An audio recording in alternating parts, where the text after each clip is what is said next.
Welcome to kiddy party. అత్యాశ గల ఒక ధనవంతుడి గురించి ఈరోజు మనం తెలుసుకుందామా? ఒక ఊరిలో గురునాథం అనే ధనవంతుడు ఉన్నాడు. అతనికి బంగారం అన్నా తన కుమార్తె అన్నా ఎంతో ఇష్టం.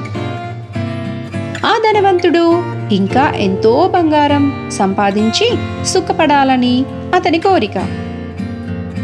ఒకరోజు రాత్రి అదృష్టదేవత అతనికి ప్రత్యక్షమై, నీకు ఏమి కావాలో కోరుకో అని అన్నది.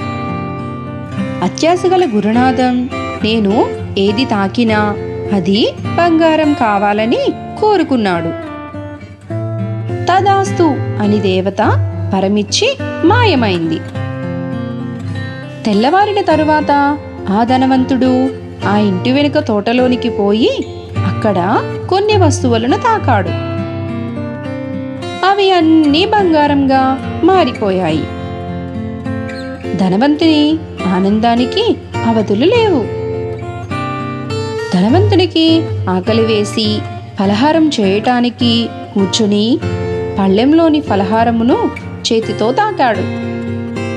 అవి కూడా బంగారంగా మారాయి.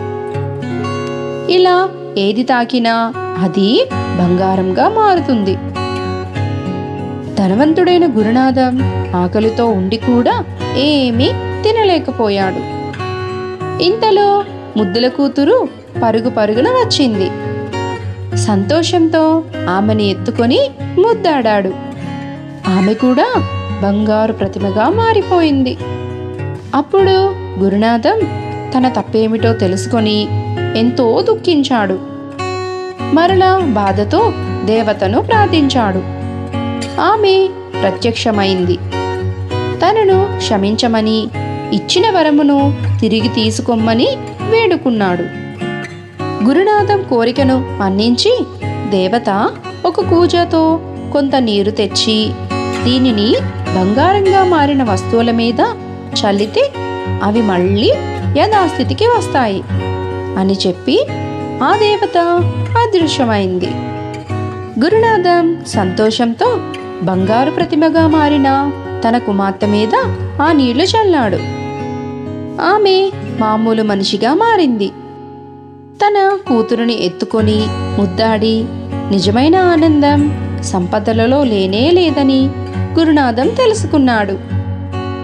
ఈ కథ మీకు నచ్చినట్లయితే లైక్ చేయండి, షేర్ చేయండి, సబ్స్క్రైబ్ చేయండి.